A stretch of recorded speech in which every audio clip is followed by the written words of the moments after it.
So it's 3:30 and we have a number of councillors online.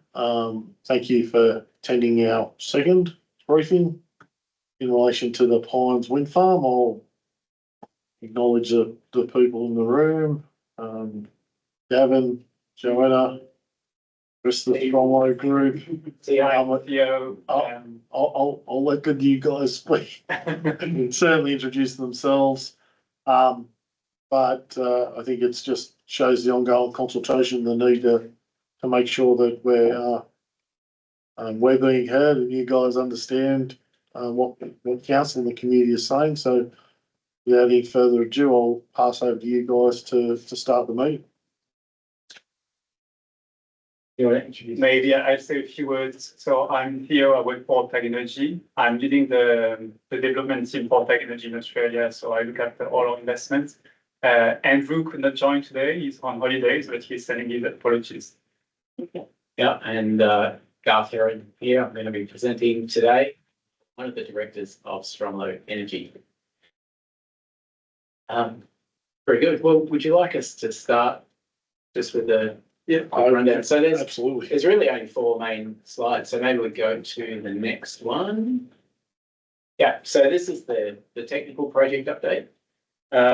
So since we last spoke, we've had 2 additional LiDARs, which are laser measurement devices, installed to measure the wind resource. So we have 4 in total now across the project. We're also continuing to meet with project neighbours and give them an opportunity to participate in the project if they want to. And this is either by hosting turbines on their land or participating in the Nearby Neighbour program, which extends out to 3.5 kilometres from the proposed wind turbines. And then technically as well, we've done a preliminary biodiversity survey. So that's now been completed. The ecologists have found no red flags, which is really what that survey is all about. Now we start with the further in-depth surveys now, which will go from today right the way through to about 2027. Very good. So can we go to the next slide?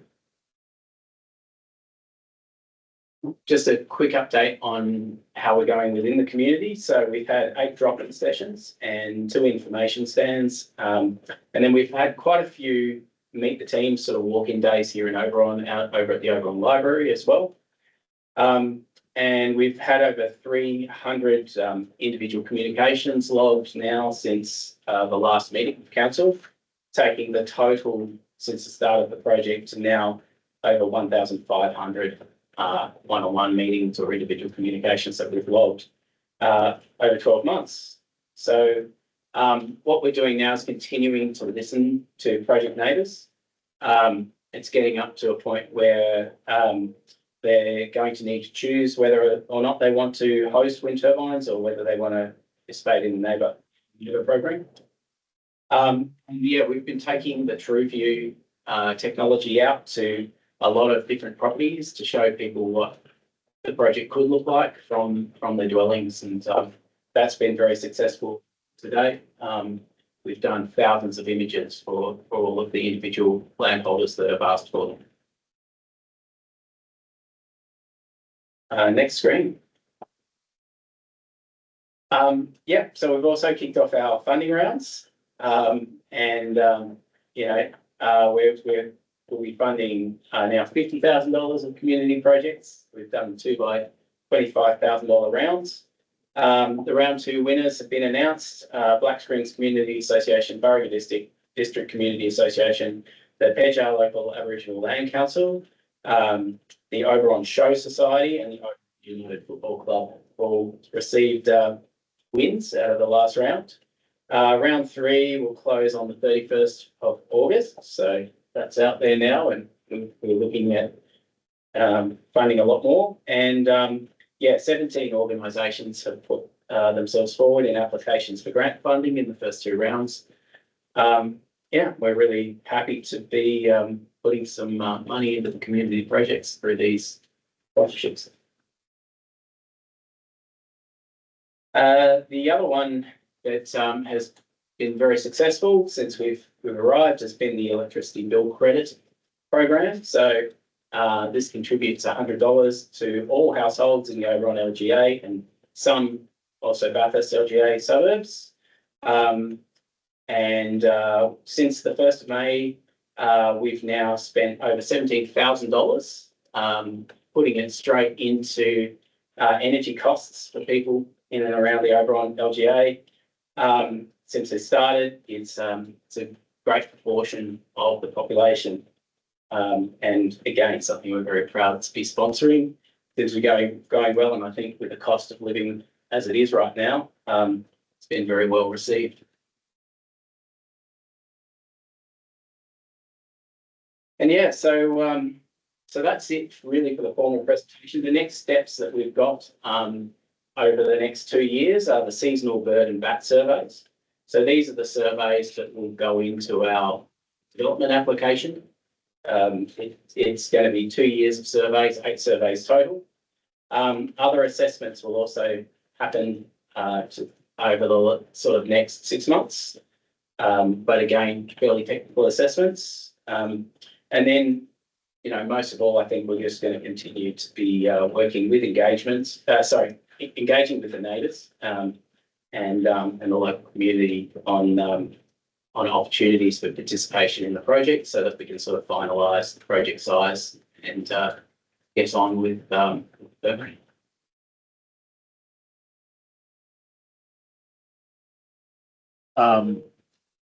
Thank you. Can I start to sort of quick on before we go anywhere? You talked about you are now talking to private residents as well as forestry. Any indication on what the ratio of turbines, forestry / private there may be at this point in time? Is there round figures? Is it double? Is it one? Is it? Do we have any idea? Not able to share that yet, but we're talking to neighbours who are interested in potentially hosting as well. So we're going through the process of gauging interest, and then we need to then go through and undertake the assessments to verify that they're able to host turbines on their property. So Yeah, I'm not going to hold you to any number. Even is it in the vicinity of double what's in there, or is it? At this stage, we don't have the figures, so when we're ready to announce, we'll kind of let you know. Fair enough. Thank you, Councillor. Following on from the general manager's question, I think maybe the general manager was also alluding to this, but what flows on from that is the way these projects are rolled out, and also they're out there. If there's hosts that sign a contract, once they've signed, it's a confidentiality agreement. You could be out there now signing up many hosts. Whilst that's going on and you're developing your scope in terms of the area, the council's looking at DA applications and maybe providing a DA application for a property developer, maybe for a household, maybe for subdivision. And those DA applications, they may be within your building envelope, the envelope of your project. So that council issues the DAs over the next year or two, all of a sudden we find here's where the wind tower is going to go. And some of those developments then may fall foul of your building envelope. And there's been a recent case where a property owner had a DA approved, lived there for generations, and that got upended. And there's a recent, not a case now, but it will probably be going to a case where a property developer had a development approved for a number lot subdivision. And sometime after, the developer said, this is what we're doing, that got upended, or that has now been upended. So it's a real issue for council, dealing with the secrecy which your project proceeds. So I'll give you an example. I like telling the story. if this was a mining company, if Stromlo was a mining company, they wouldn't be able to do this under secrecy. Okay, whereas everything's secret. We're going along in our lives going, building, subdividing, and that can be upended. Yeah, Now, there's a certain risk to our council during that process, and there's certainly not a great way to approach our community. I think we can take that as a statement. So what I would say to that is I don't think our project is unique in these circumstances. No. I think every potential development application, whatever it is, could interfere with another development application, no matter what it is. And so I don't think that's But in this case, you're not different to any other wind farm development. No, I absolutely agree. But what it is that we're in Oberon now, and we're looking at this project in Oberon, and it's all secret, but we're going along our lives, which may get upended at some future time, and that will cause cost, damages, risk to our council. So It could be done a different way. take that as a comment, but I'm not sure how it's unique to. And I mean, I think maybe an interesting point to note is that the day we submit our scoping report to the state, that's when we need to publish our plan. Some point next year. But all the DAs that have been submitted prior to that scoping report date, we need to take them into account in our assessment and in the design of the project. Yeah. So say you approve the TA for a house ahead of the scoping report, you would need to put in place appropriate setbacks to that. But that may be a comment from you, because in Victoria, it was knocked out. The DA was knocked out, even though it was in before the scoping report was submitted. Okay. Take that on notice. Yeah. And I think I would note as well that, rules and approval rules from one state to the other are quite different. So Yeah. I'm not sure about the particular case you're mentioning, but at least in New South Wales, you need to take into account. And this matter isn't something unique to you, I'm saying, but maybe a better procedure would be for you. I understand there's one wind farm developer who doesn't go down this track of signing. They have an agreement, but it's not a signature where there's silence. But I mean, a perfect world would be that once you sign someone, you tell the council. And then, and then we're aware, the council's aware. So if someone puts an application in for a subdivision or development, anyway, we'll move on. No, but thanks for sharing that. We will take that on board and get back to you. Well, we need to have a presentation on fire for this session. Yeah, one of the things I think we took on notice was a presentation or some information on the potential for fire, whether You're going to bring your the fire expert. Okay, I didn't know.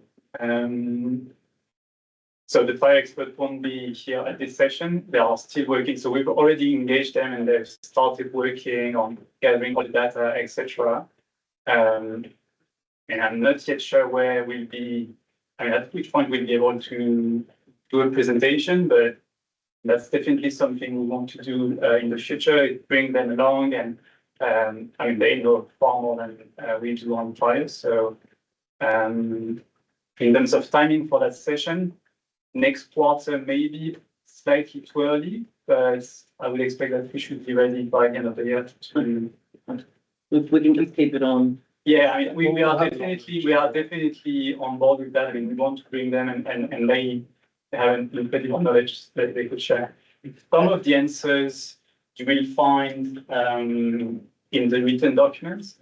I'm sure read it all. Yeah, sorry, we said that this morning. Bit hard to go through. Are using their inputs, on how you fire risk is approached by an industry. So you will find some very technical points, for example, on the MacArthur Index and these kind of things. And that's coming with from the input.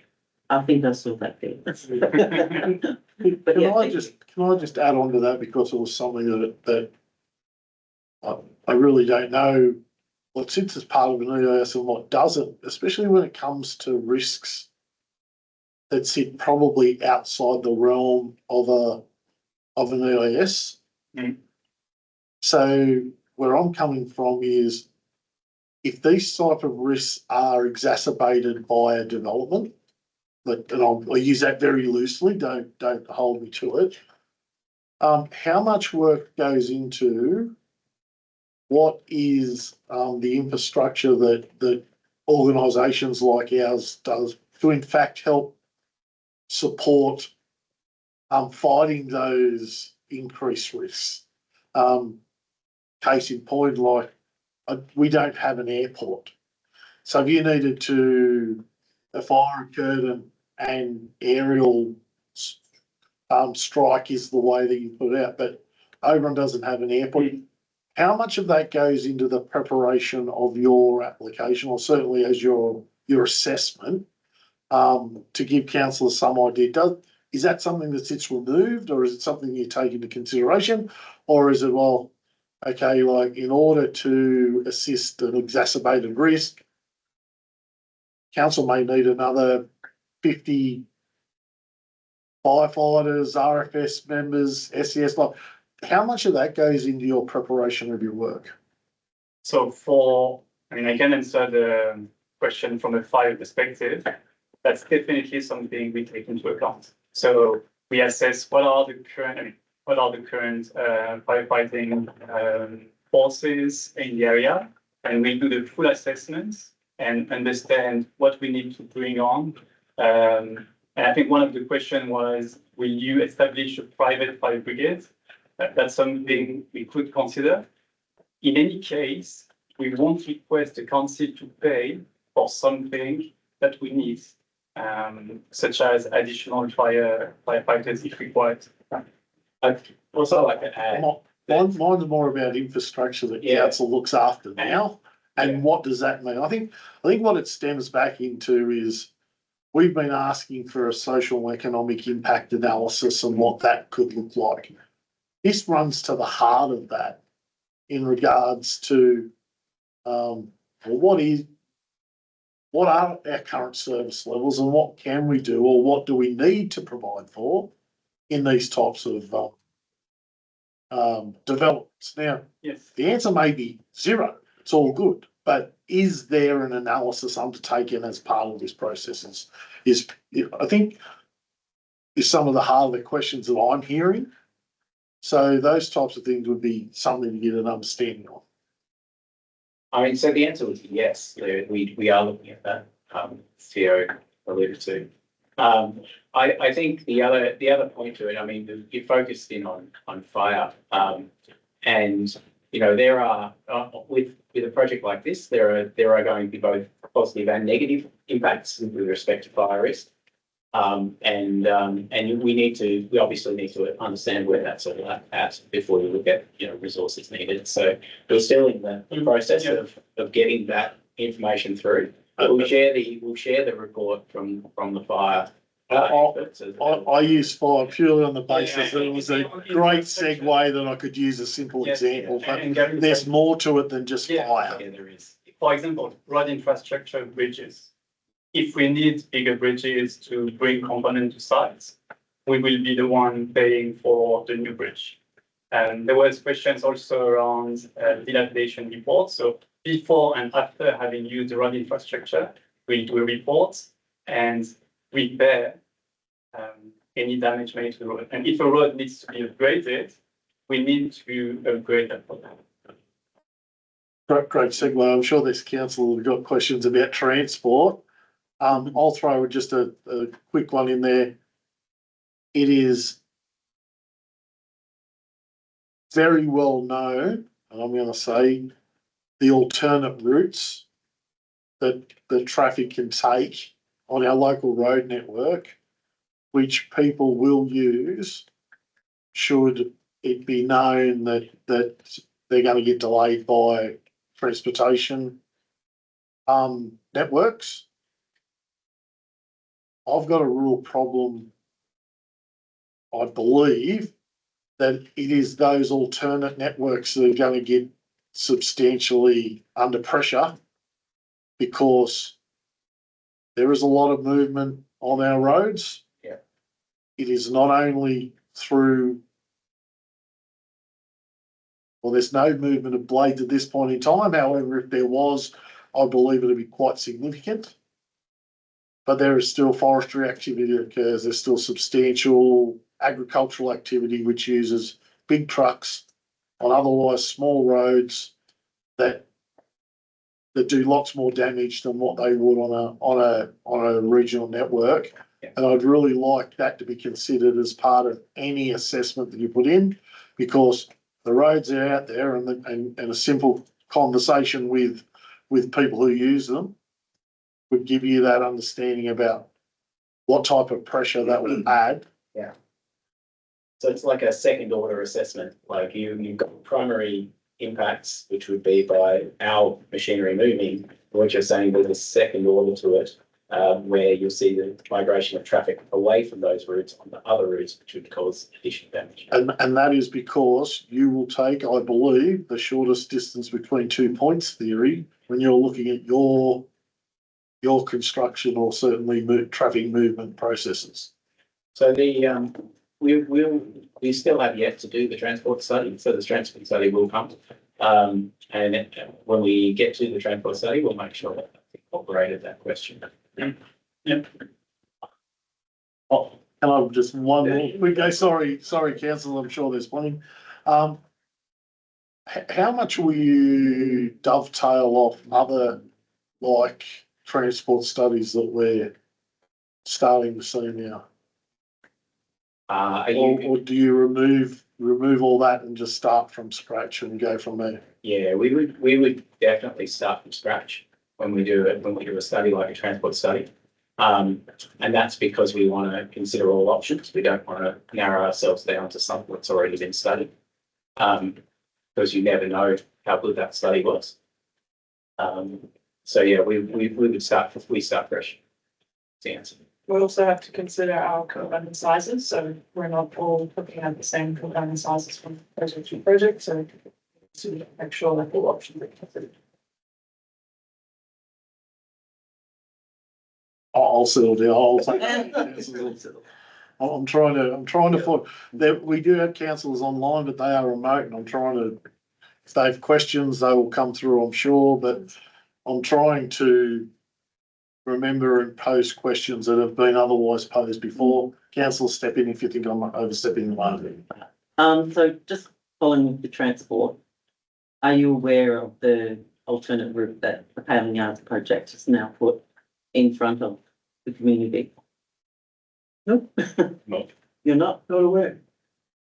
No, Oh, yeah, we probably need to. So they had a transport study. I think it was going to cost between 300 and 500 million. They've now proposed to not use that route, and I can understand why, because of the cost and also time. They're now going out through Dubbo, Wellington, coming back through Bathurst. So that all those construction costs that would have been incurred into this area, not just Stromlo here, but Yet Home, Sunny Corner, all the proposed, not proposed, all the other wind farm projects that are in the scoping zone now, some 600 towers. GPG Paling Yards has now gone out through Dubbo, and I can understand why. I mean, but once they do that, capital cost the state government, not capital cost, the report the state government had prepared to say this is what is needed, is now being bypassed, which you would have then been able to lean on. So you need to have a look at that. I ask you a further question? Yeah. Go. Just one before I go to transport. So with that question I was asking before about planning risks, council risks, and ultimately all feeds back into pushback, resentment, not resentment, but over the next year or two, while we're working together, I mean, we've got this thing called setback. In our DCP, we had a 3.5 kilometre setback. You've reduced that to 1.5 kilometres, but less if the property owner is willing to take compensation, right? And that's where all these issues are going to stem from. All the issues that council comes back on council's lap. You know, DAs that have been approved that are going to have to be torn up and the community member up in arms. I mean, all these issues, all of them are largely due because rather than look at a responsible setback area, you're pushing the boundary not just to 1.5, but saying, look, if you're willing to take more money in 500 metres, we'll run with that. So, I mean, I know it's probably too late for you guys to look at it, but particularly because your towers are 300 metres. They're not 150 metres, you know? So a lot of the issues you're going to be knocking heads against for the next little while, not just with community, but council, is because of your approach to this. So just going back to the transport. Can I just give you just a minute to think of your question, Frank? I have one online from councillor Hayden. Would you like me to answer that question before we? Yeah. Perfect. Yeah, so we've detailed the answer on page 14 of 29. So the question answers. So that's. I'll have a look at that. Thank you. I think you're going to go on your website. The ones relevant to the community, yeah. Okay. Yeah. Councillor Hayden.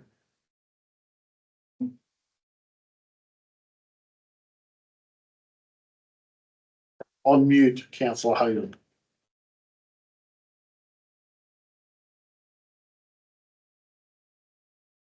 She has to unmute herself.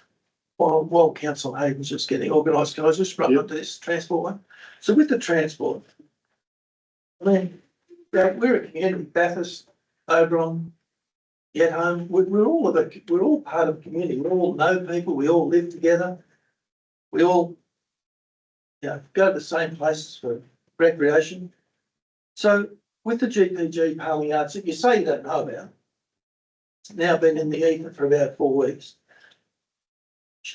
GPG Paling Arts has come out and said publicly, they want coming through Bathurst. They're coming through the roads of Bathurst, the Bathurst city. They've said we're not paying any transport, any damage to roads, your road network. It's your problem. Okay. Now I can imagine that too. I can imagine why, because they wouldn't be able to. I mean, they just wouldn't be able to pay it.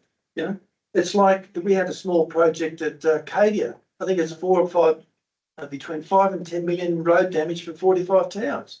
And now the council's up in arms. I mean, so they've said publicly we're not paying, whereas at your last meeting you advised us that you would advise that a bond would be established to compensate Oberon for road damage. I'd like to know further details of the bond. However, Okay, it's not done. Oberon. It's not just Oberon. It's O'Connell. It's Bathurst. 400 towers coming through Bathurst. They're bigger. These ones are bigger, heavier.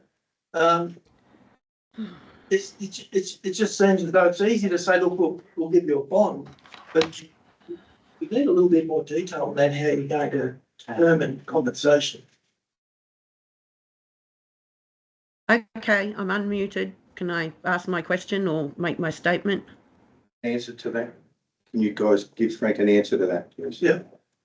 We cannot comment for what GPG have said, but we'll get back to you with all the details. But I mean, I really hear your point, Frank, that compensation should be paid for roads not only in Oberon but also for the councils we are going to. The route server. I mean, all these topics will be discussed in details in our EIS. Councillor Hayden. Yes, hopefully I'm unmuted now. You have the floor. Yep. Hi guys. Thanks Garth for the message the other week. Also, I hope you guys are aware that the state government has allocated a transport route for wind infrastructure in New South Wales, and it's coming out of the Port of Newcastle. I confirmed this down at the conference. You're not going to be able to come out of anywhere else. The reason Palling Yards had changed their route via Dubbo was because 3 councils had put in complaints that they did not want the trucks going through their LGA because of the damage, and they wouldn't be able to fix their road. So I hope you guys are aware of that the designated route will have to come out of the Port of Newcastle, and it will have to come that way. And from some figures I was given over the period of a year, just conversing with transport and so on, it could cost 200 million to upgrade the roads to have them wide enough and cut away all of our embankments and precious fauna habitat. That's going to impact this community down the track. I'm sorry I sound weird because I'm pretty crook today. So I just wanted to make that statement so you know where you will be told you have to come through. Thanks. Thank you. Thanks, Philip. And yeah, I mean, to answer that quick, I mean, we are completely aware of the works you've mentioned. I mean, these are parts of, I mean, all the upgrades done in the Newcastle region are mostly for projects going into the Central West RAS. Yeah. I don't think we'll have the obligation to use the Port of Newcastle. I'm not sure of that.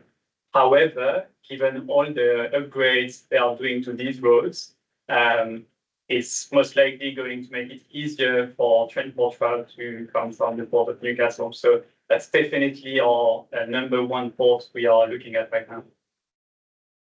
I think that I've raised it several times about Port of Newcastle, because a couple of years ago I was there for a meeting and they took us around and showed us how wonderful it was. They built it bigger and better, specifically so they could, hold a lot of the components as they were shipped in.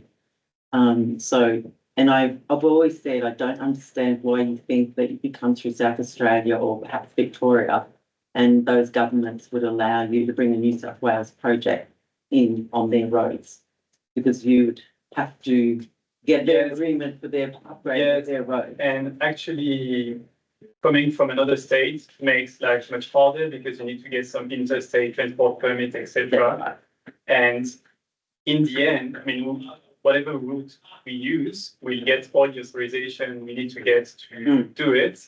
But obviously, it would be easier if we're able to find a transport route that is only in New South Wales. Yeah, makes sense, and that's why I have mentioned it many times. That's good.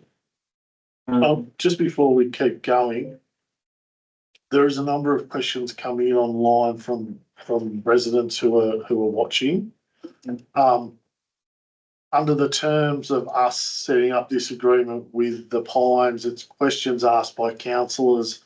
Any of the questions that have been lodged online, I'm more than happy to forward those to TAG Stromlo for them to answer.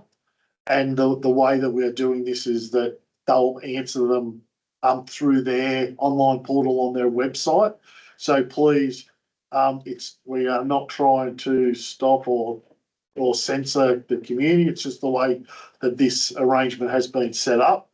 And I'm certainly comfortable in providing those to Stromlo and TAG and Forestry for their comments after the event. So we'll continue on. Councillors, is there any further commentary? I've got a question.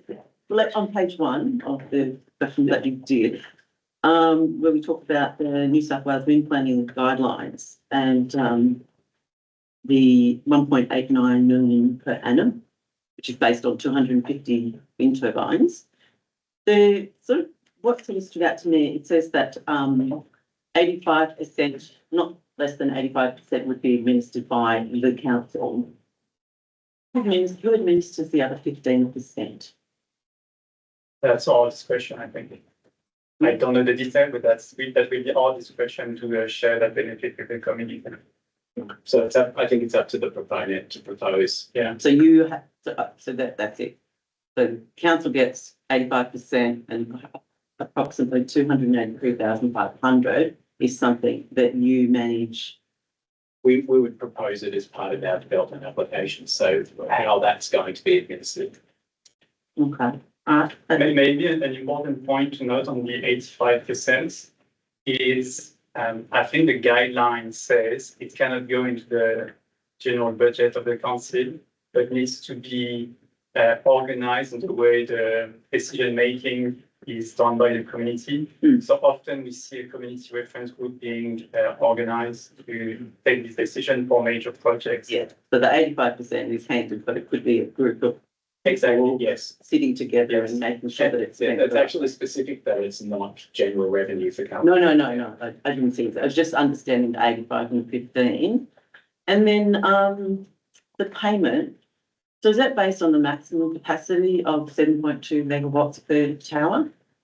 The calculation will be done, yes. Yeah? So whatever the actual number of megawatts we install, it will be across. You know, Yeah.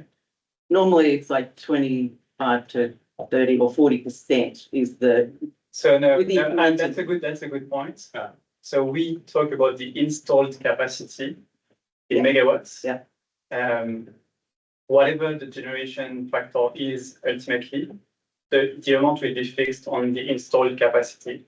So So we let's say, we let's say guarantee- it's a year It's a there is guarantee. no wind, you will still get the same amount based on the installed that capacity. was just related to that question, I Yes. suppose.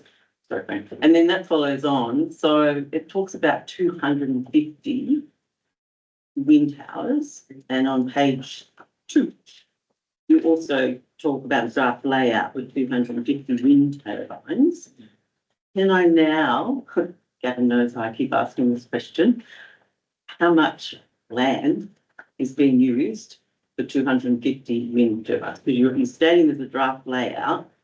So in our softwood plantations in Oberon, Yeah. proposing 250 Yeah. wind turbines. How much land is that?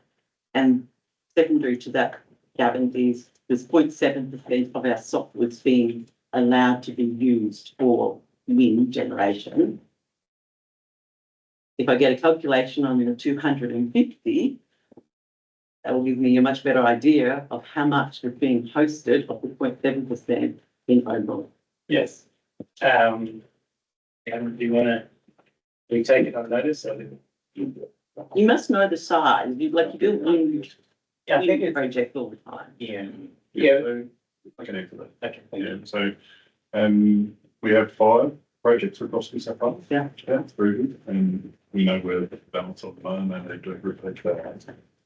The proportion would be, around 2 over 500 hectares here in Oberon used for. 500.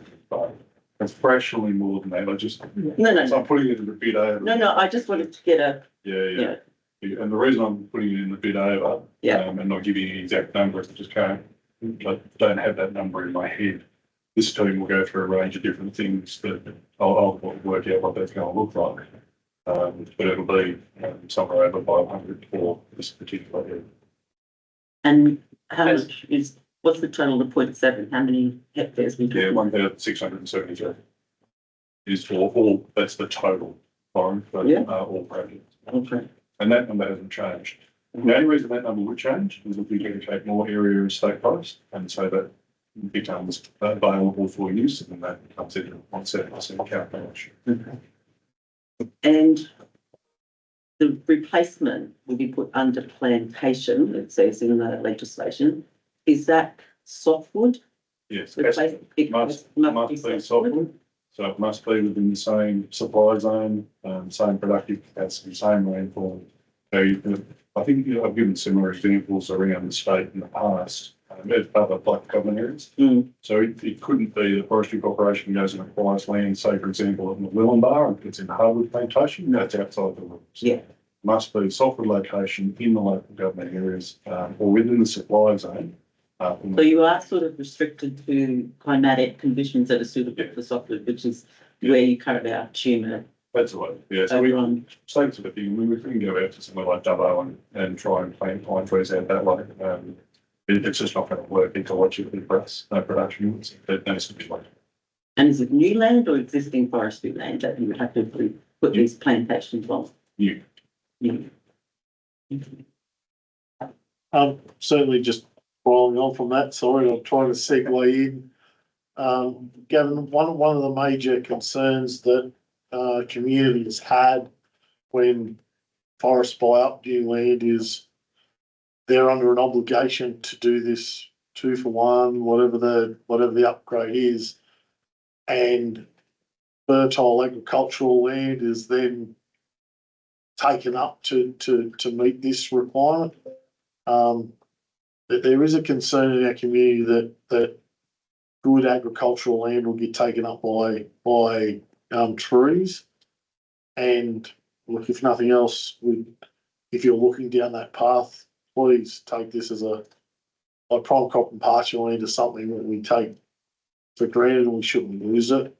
And any type of reconsideration or certainly replantation should be on that lesser productive land. I say that because that's what I believe, not necessarily what everyone knows. But it's certainly something that you can't get it back once it's lost. I'll make that comment. And I think the other point too would be hopefully a discussion around rates of any of those new plantations. We're talking about 1,000 hectares.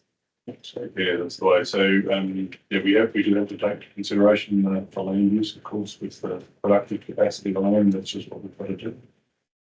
We hold around, it would take around 30,000 hectares of freehold land in New South Wales. We haven't converted that to state crops, and we still pay rates on that land. So, we've acquired some land, as you many hectares of land, both existing plantation and new land over the last 10 to 15 years.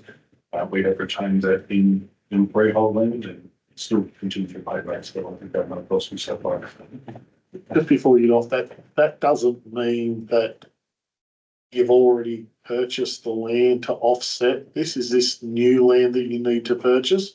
Or is it freehold land that you currently have somewhere else that you convert to forest? We've acquired all the land we would need in the tulip management area to satisfy the any condition precedent for wind farm in that area.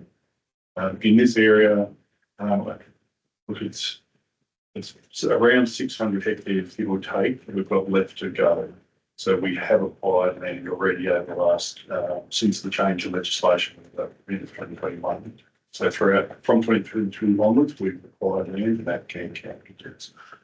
And would it be fair to say that any purchase that Forest make over the next little while would be for that purpose? Yeah, that would be our priority. Yes, that's right. So, look, any businesses focus where they invest their money for development, whatever the business might be, and so it would make sense for us if we have a potential condition precedent from an approved project in which area. Then yes, we would need to have that satisfied. Yeah, I think it's good to know through our community online and for everyone that, look, if they see, oh, this has been bought by Forest, that's the purpose. So thank you for that. Different. Yeah, just going back to that second point that Lauren raised, for those who weren't here last time, our mayor, I think he advised and quite strongly that with regard to a VPA in the $1.8 million, potentially that or higher, we wouldn't be able to negotiate that until such times as we get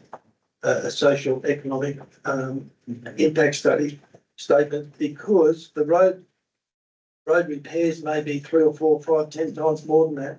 So I think you were looking to bring that forward into the 2025 year. I think we really need to get some detailed knowledge on our costs before we could do that. Just moving on to risks. This is probably following on. Frank, maybe if I can answer this one. Yes. Just VPA sits in a different bucket than any roads repair. So obligation to repair roads is regardless of that amount. Understand. Yeah. So I agree with you that and basically all obligation we need to repair, it will be an obligation, whatever the amount is. Understand. We need to see some detail. We need to work that out before we even consider a VPA. So just with risk, because this is the thing that most concerns our community and our council. So we've talked before in the last meeting about the fire risk, and there's been 8 wind towers in the last 2 years caught fire in Australia. they're on cleared grazing land, not in pine forests, not causing a catastrophic fire event. And then we've talked about the risk with planning, the risk with individuals' land use in the future. And the thing that always hits me is that if this was a VW car that you're producing, you're making a VW car, use a VW car, could be an Eon car. If this was a VW car you're producing and once that's sold out of the shop floor, out of the showroom floor, if issues down the track arise, whether they're it's in your project, whether because of land use, whether because of planning, whether because of fire, VW stands behind that car. I would have thought surely with such a project with such risks that I'm asking you the question, are you standing behind this project, or if you do sell it, do you then step away from those risks? So, who ultimately, in a project this size with such risk, potentially, surely someone has to stand behind it and not on the sale of the car like a VW car. Those risks are lost. Those risks are gone.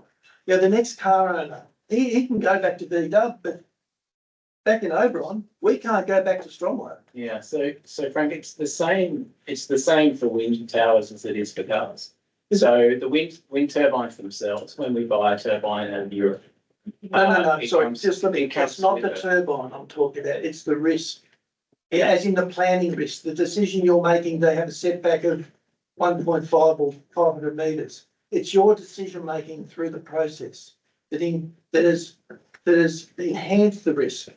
It's not the tower themselves that sits there. I understand there's insurance with that tower, but it's the process we're now on that you're making decisions which it may potentially increase the risk, like with a VW car.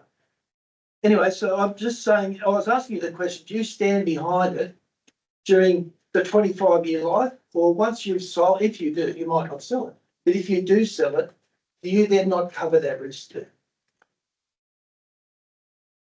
In the project itself, we stand behind the obligations. So whoever owns the project will have all the obligations, we stand behind all its obligations.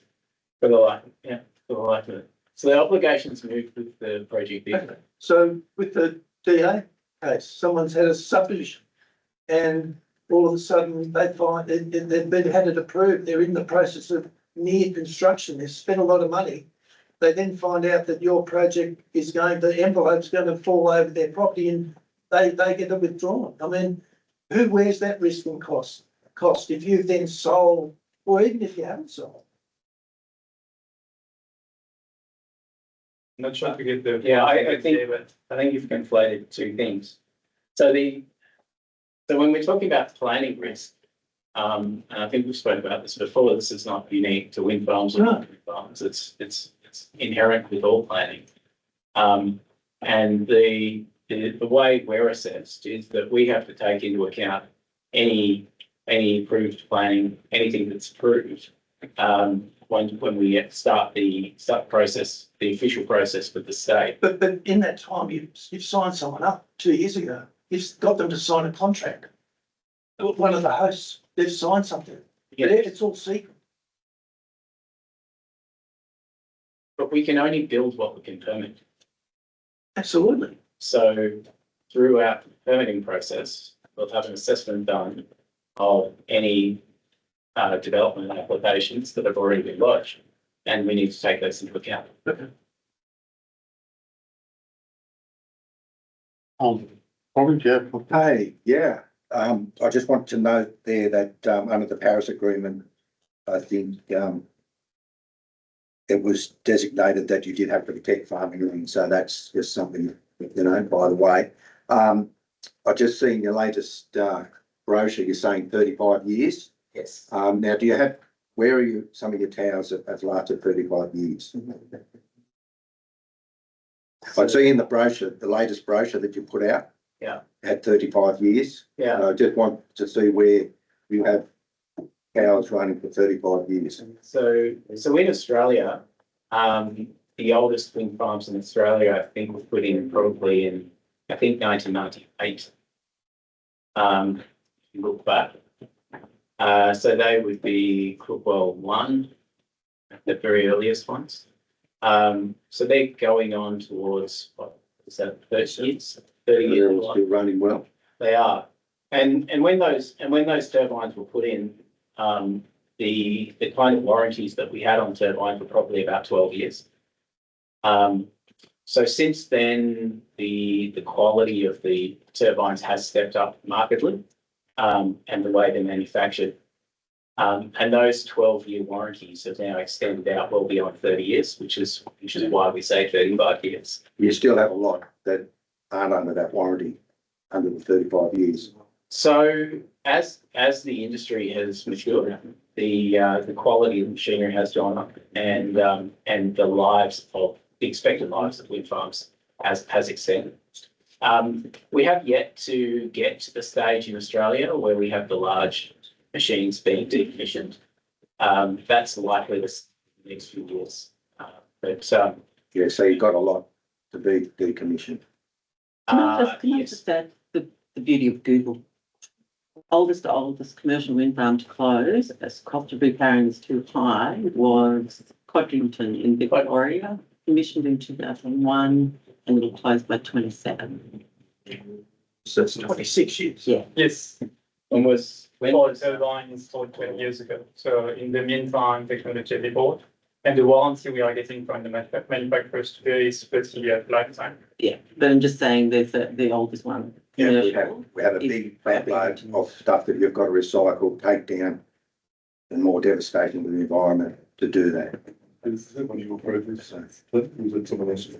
It doesn't matter, we're talking overall too, of towers, so recycling. Crookwell Wind Farm, Councillor, was originally commissioned in 1998. Plus. So, yeah, so I'm just wondering about your consultation process. I sort of, obviously being council, I represent people. Also as a private person, I talk to a lot of people. There has been, I had people crying to me about the devastation of what you guys are going to cause this community and other communities in the area.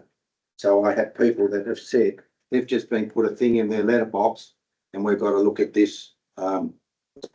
We've got about 2 weeks to look at this. So I want to know, you guys as humans, how you feel about devastating people's lives and how you deal with the people in this district that are having their farms devastated, can't sleep at night because of the worry of what you guys are causing. And also I can speak for people along the east coast of Australia, the lives that you guys are impacting on. So can you guys give me an answer to that, please? I can speak to that. Yeah, so I've been doing wind farms for 20 years, a bit over 20 years. And in that time, I've seen wind farms go from just concept right the way through to operations. And what I can say from my personal experience, there's nothing inherent in any of the technology used in a wind farm that's at all damaging to human health. Basically, we've got a generator on top of a tall steel pole that's driven by wind. What does lead to human health issues is stress. And when people are feeling a lot of stress, that's when you can have human health issues. Mm-hmm. So when we thought about what we wanted to do, about 3 years ago, when we said we'd like to start an Australian developer to do a better job of renewable energy projects, and particularly wind projects, we wanted to really start from a position where we were putting all of as much as we possibly can of the design of a wind farm and also the benefits back to the community. And so what you'll see about the way we've approached this community and the way we approach all the communities that we work with is that before we put pen to paper, before we go and we do design work on the wind farm and work it out, we actually go and meet everybody around the project and explain what the project is, what it isn't, and what it could be. And since we've started this project, we've had about 1,000 one-on-one individual conversations with people. And I've had many of those conversations myself. And what I can say is, in a lot of cases, it's the fear of the unknown as opposed to the fear of the actual project that's causing the stress. So what I'd say to that is, if somebody's feeling stressed about the project, I'd encourage them to come and talk to us about it and go through what it is they're worried about, and we can work with them to at least show them what a project would be and what it isn't, and then hopefully, what we see in 80% of cases is the lower stress level, which is a much better outcome. Yeah, we must sort of meet different people. I went to a Crookville Wind Farm meeting 3-4 weeks ago, and there were numerous people. There was 120 people there. Numerous people standing up saying, "I haven't slept for 2 years because my house vibrates. The noise is just constant." We had a meeting in town. One of the speakers from Molong, he came along. I'll tell you this story because I obviously don't, get to see this. He came along to our meeting, spoke about what happened in Molong. He's just a sheep farmer, multi-generation, had his kids working in the business. But I always thought his presentation was a bit, he just sort of was a bit low key, really, in terms of some of the things. After the meeting, he came up to me, had tears in his eyes, and he said, "Frank, the reason I came tonight is really because I get to sleep in a motel. I get to sleep in a motel and get sleep. For 2 years, I haven't slept. My house vibrates. It's a brick house, and the vibration, because it's brick, it vibrates." And he started crying. And this guy's 65, my age, and crying, weeping. And to say that this has no impact, and that's you say people are anxious and they're unhappy, and maybe it's just the unknown. No, it's because of the stories they're hearing, the impacts. And then you turn around and say the thing that might alleviate some of that, if there was a reasonable setback, then you're saying, well, we're best practice. But you're bringing on here best practice setback, best practice in terms of location. In terms of our DCP, there is nothing that you're doing that even mirrors our best practice. So don't come here and say that anxiety is caused because of unknown. No, it's because these people in our community are hearing the stories. We're not embellishing the stories. We don't have to. We don't want to. We're just saying what we hear and the emotion. And look, you're smiling there now. I'll tell you a funny story. I'll just tell you a funny story. If you've been one of the ones going out around our community, there's been 2 stories come back, the most horrific. One was a husband and wife came from Sydney, built their dream home. He fought in Iraq, fought in Afghanistan. He's got significant mental health issues. He built his house out at Shooters Hill. Someone or your team went out to his house and said, "You're going to see," he's only got 20 acres, "you're going to see 40 towers. Sign here, neighbourhood agreement." Now, as we talked last meeting, that 40 towers might be only 1 tower at the end of the day. But you went to that house and said, from your doorstep, you're going to see 40. Both of them broke down in tears, fell apart, and they haven't stopped crying. Now, I can give you the other story. It's identical. That's what people here are hearing. It's not what you're saying. And it's not because of unknowns. They're knowns. Okay? Yeah, and excuse me, you're very polished. It's pretty good. We represent a lot of people. They know. Oh, we go and have a talk to you and we've got a 300-metre tower out our window. You really think that the unknown, they would be happy with that you talking to them and saying, "Oh, this tower is going to be very nice." So, we also got, you can keep laughing, that's okay. But this community and communities along the east coast of Australia are in devastation. And it's not only to mention that, it's the cost on our country, the devastation to the environment. We've also got the stories. You say in your thing that we only got last night, you say in consultation, we got this last night after, 3 months of questions from the community. We got them last night. We have not got a chance to get through it all, but I am going back to one of the questions that I had, the toxic chemicals you have off the windmills. Now, you haven't answered that well enough. And you haven't answered the devastation to the environment, the 1,000 cubic metres of concrete per tower. The devastation, yeah, keep laughing. This community is not laughing, mate, okay? We are dead serious. We've put a lot of time into this. You can laugh at us, but I can tell you, people on there, and I'll see this around Australia, hopefully are not laughing. And I Because, just want to finalise that yeah, so thank you, Frank. that worst case scenario, not worst case, the real things that happen. In that ex-serviceman, the husband and wife, he said to me, tears in his eyes and telling me his story, he said, Frank, and this is difficult for me to say because I often break down. He said to me, we've moved to that area and built that house because we are I'm trying to manage my massive mental health issues myself. So I don't want to be a burden on the government. And here we are, rolling into his front yard, going to his kitchen table saying, you're going to see 40 towers, suck it up and sign this bit of paper.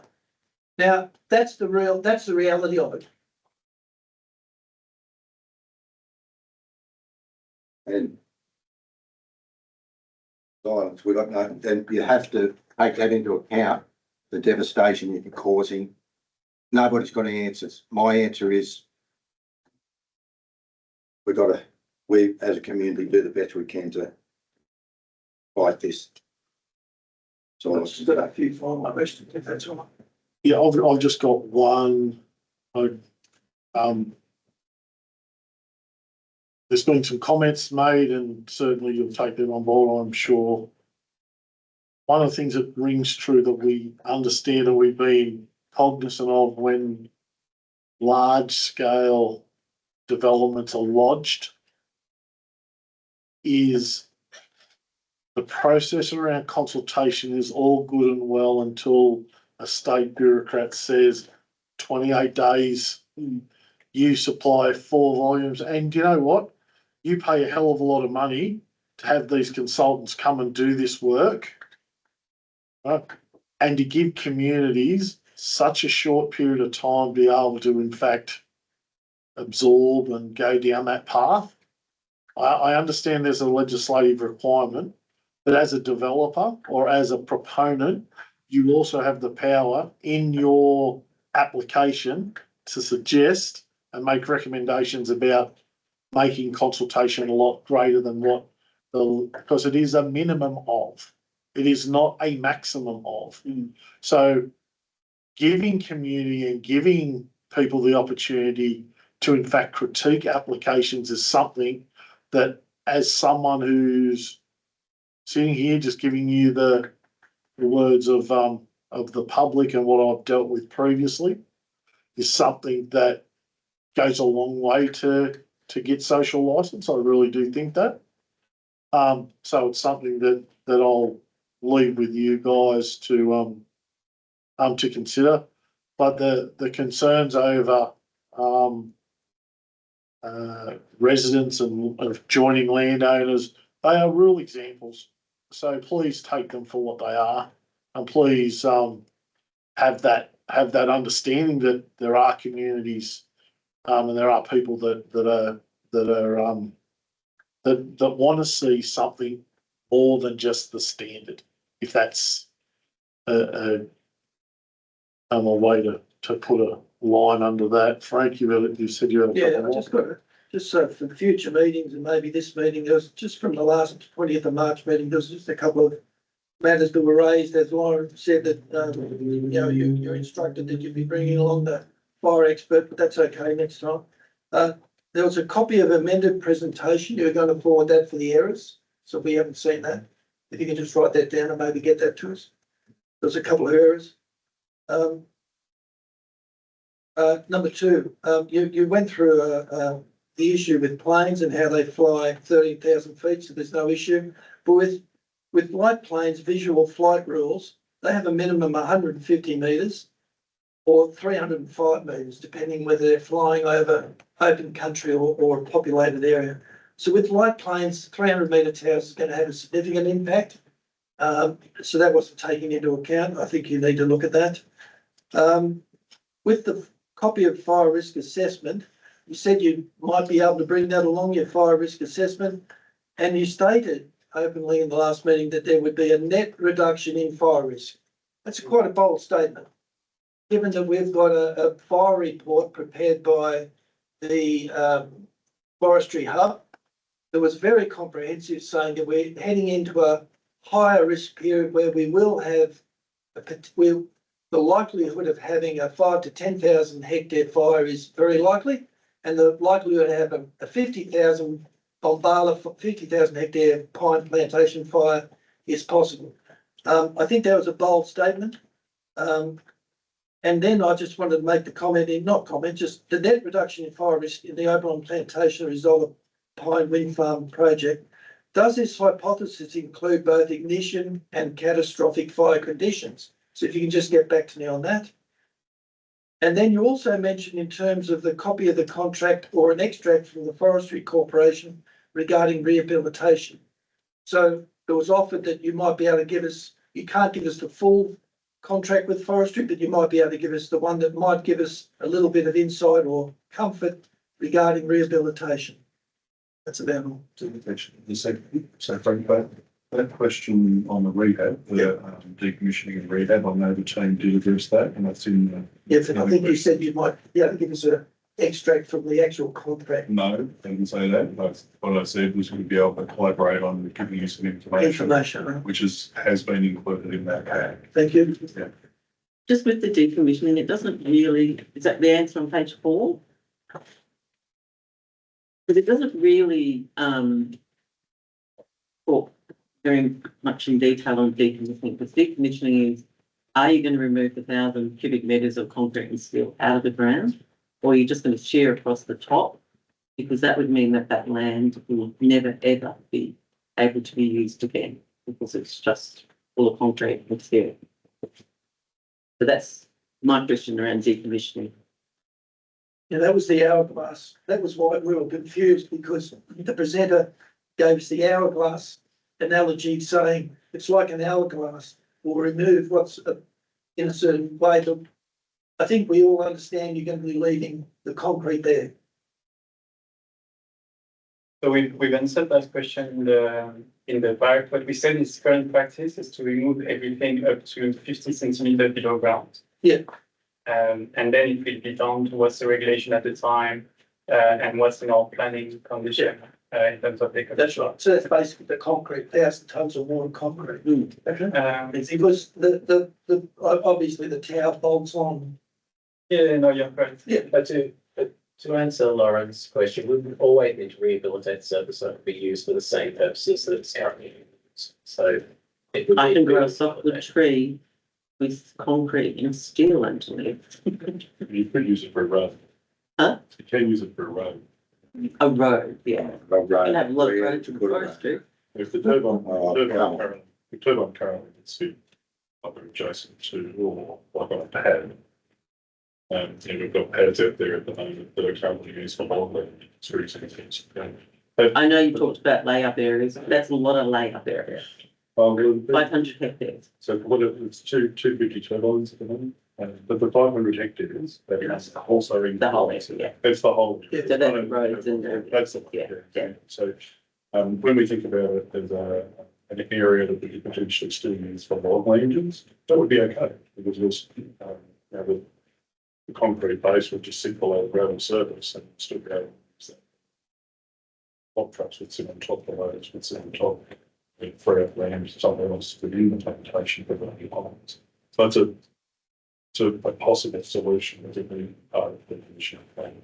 I think one of the key things is, I think it was stated by you there, that it's will be obliged as to what the standards are at the time. Yes. So And you won't be able to backdate it to say, oh, no, we got this approved in 2025 where you only had to decommission up to this.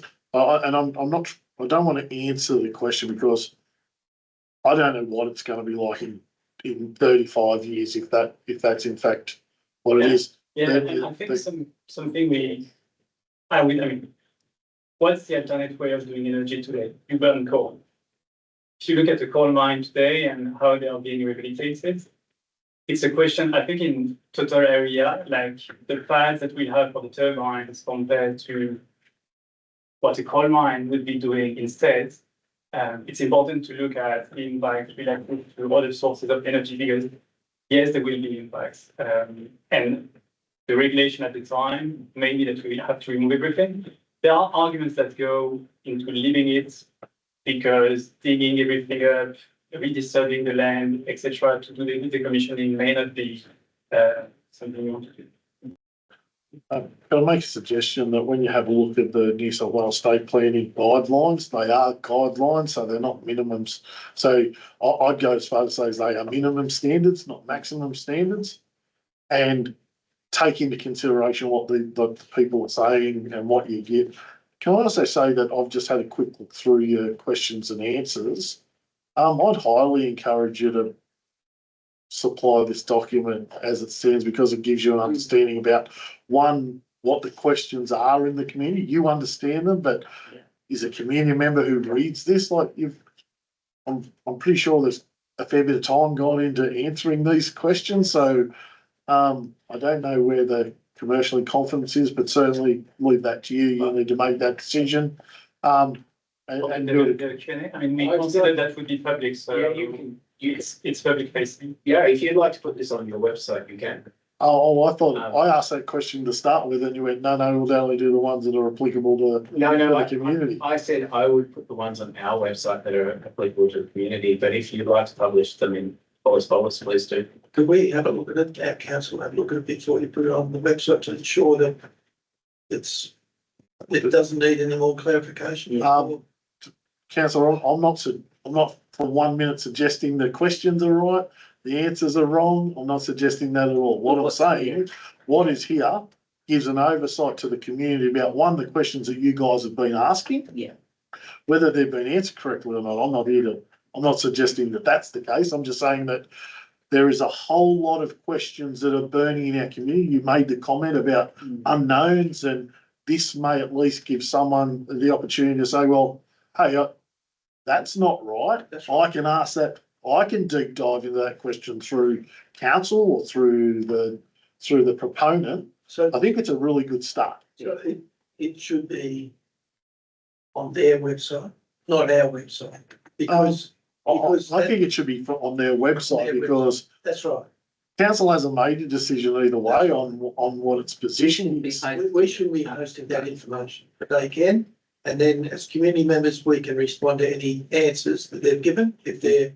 Which is why I suggest that we don't touch the questions or have a comment. Because as a council might have further commentary to make.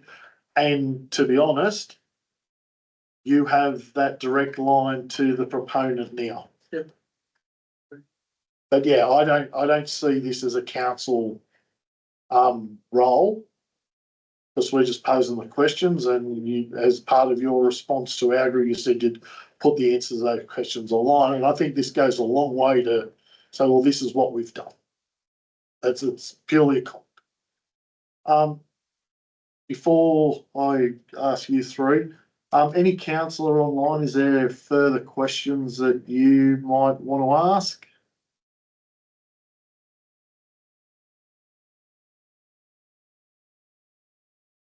Hands are going up. Oh, no. The Deputy Mayor says no. Councillor Hayden hasn't put a hand up, and I'm going to go with that means that that's a no. All right. Final questions, councillors? Yeah, a question. So you're using coal to melt the steel to make the wind turbines. So Yes. how do you justify that with the turbine, with these projects? So you're using our coal, which goes to China, and you melt scrap metals, iron ore, and you make the product and bring it in. How does that justify what you guys are doing? So, I mean, we provided as part of our answer what we call the life cycle assessment of our Golden Plains wind farm. I have a thing each year that I can give to you, which goes into all the details of what's the carbon footprint of a wind farm? Because obviously there is a carbon impact associated with making steel. And as of today, the best way to make steel is using coal. And that's actually one of the most carbon emissive process in the construction of the wind farm is making that steel. But when you take all of these emissions into account and take into account also how much the wind farm is going to produce over its lifetime, Golden Plains Wind Farm ends up producing 7 grams of CO2 per kilowatt hour generated. And that's to be compared with the coal generated power, which would be 1,000 grams of CO2 equivalent per kilowatt hour generated. So you're right. But if you take into account the full picture, it's still 100 times better from a carbon perspective to use wind energy to make electricity compared to burning coal. What about the base load power you need and all the power lines you need to connect them up? Base load power from when or? Yeah, And that's all calculated. I think that could be up to debate. I think that, So, what you're saying. yeah, so all of that is taken into account when we look at the carbon footprint, including in our preparation. Yeah. But to answer your point on the base load power, obviously that's a very good point. It's not exactly the same service.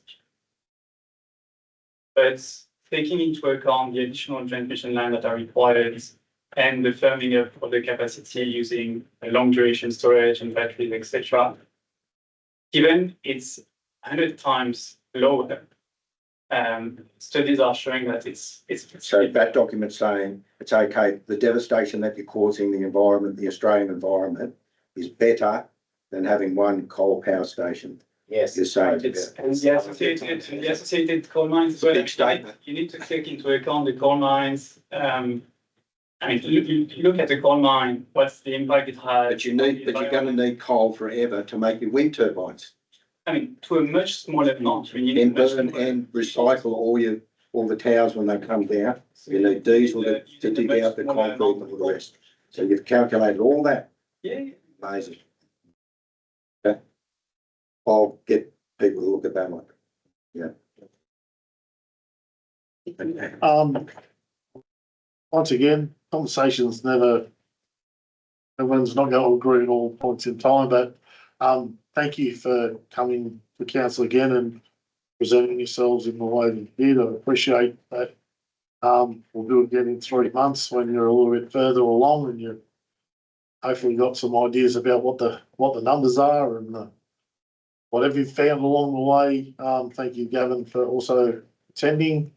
With that being said, I'll end the meeting. Thank you to the community who stayed online and listened. We will forward those questions that you've posed or comments that you've made within this session, and we'll provide them to the proponents, and they'll attempt to respond to those questions. Councillors, thank you very much, both here and online, and I wish you a good evening. Thank you very much. Thank you. thank you. Here.